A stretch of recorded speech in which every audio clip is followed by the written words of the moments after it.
NDA voter. NDA का प्रत्याशी कोई रहे, आपराधिक मामला रहे, वो अच्छा काम करे या ना करे, वो अगर पैरासूट से भी आए, अगर वो कन्याकुमारी और कश्मीर से भी अगर आके गिरिडीह में चुनाव लड़ता तो उसको 3 लाख 3.5 लाख वोट आते ही आते। तो यानी एक वोट आपका था एनडीए का जो 3.5 लाख के आसपास खड़ा हो रहा है। प्रत्याशी से कोई मतलब नहीं, अच्छा है बुरा है, काम करे ना करे कोई मतलब नहीं है। और जान बनाए बहुत चैलेंजिंग विषय था, क्योंकि आप किसी भी लोकसभा में देख लीजिए 3 लाख वोट एनडीए का है और 3 लाख ठीक इस विचारधारा के विपरीत वोट, और उस भीड़ में आप एंट्री करते हैं बिना किसी संसाधन के, बिना किसी बूथ मैनेजमेंट के, बिना किसी टीम के, और आप उसी के अनुपात में वोट लेके आते हैं। ये हमारे लिए गौरव है। तो हमारे अंडर आ ही रही हैं, तो उन 46 सीटों पे तो लड़ना ही है। उसके बाद हम लोग जमशेदपुर में प्रत्याशी नहीं दिए थे, खूंटी पे नहीं दिए थे, गोड्डा में नहीं दिए थे। तो हमें लगता है इन 3 लोकसभा में भी हम लोग जाएंगे, वहाँ हमारे वोटर्स हैं, वहाँ हमारे कार्यकर्ता हैं। तो हमें लगता है कि 55 के आसपास विधानसभा सीटों पर हम लोग चुनाव लड़ते हुए दिखेंगे।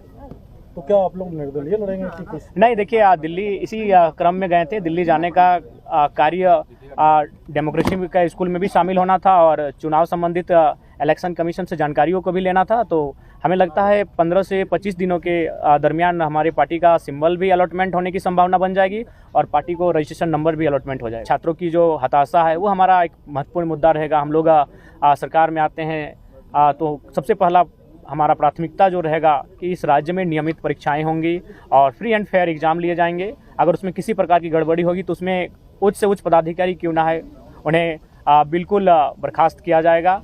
उनके साथ किसी प्रकार की कोताही नहीं बरती जाएगी। जरा पहली बार लड़े चुनाव, 8 लाख से ज्यादा वोट आपके उम्मीदवारों को मिला है। आजसू पार्टी जो है वो अब एक तरह से अगले विधानसभा चुनाव तक का जो है रोड मैप उन्होंने जारी किया और उन्हीं इलाकों को वो फोकस कर रहे हैं जिन इलाकों में आपकी अच्छी खासी पैठ रही, वोट आपको मिला है।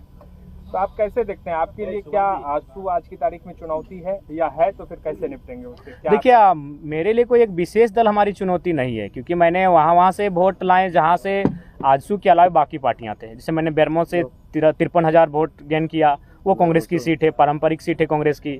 मैंने टुंडी से भी 60,000 वोट लाए, वो झारखंड मुक्ति मोर्चा की सीट है। मैंने डुमरी से 90,000 वोट लेकर आया हूँ, 90,000 मैंने है, वो झारखंड मुक्ति मोर्चा की पारंपरिक सीट है। तो ऐसा नहीं है, किसी एक दल से हमारी लड़ाई नहीं है, हमारी लड़ाई एक विचारधारा की है। और ये जो फिलहाल जो पॉलिटिक्स कर रहे हैं उससे जनता कहीं ना कहीं कट रही है। हाँ, नो डाउट हमें समय लगेगा, लेकिन आने वाले दिनों में झारखंड के पॉलिटिक्स में हम लोग बेहतर स्थिति में होंगे और एक बेहतर क्षेत्रीय पार्टी के रूप में होंगे। अकेले लड़ेंगे आप? जी, फिलहाल हम लोग विधानसभा का चुनाव अकेले लड़ेंगे। बिल्कुल, आप ये जो भाव उत्पन्न हो रहा है, हमारे भी लोकसभा में आया था कि जयराम जीतेगा तो आपको बस में बैठ के घर जाना होगा, बिल्कुल ये गलत बातें हैं।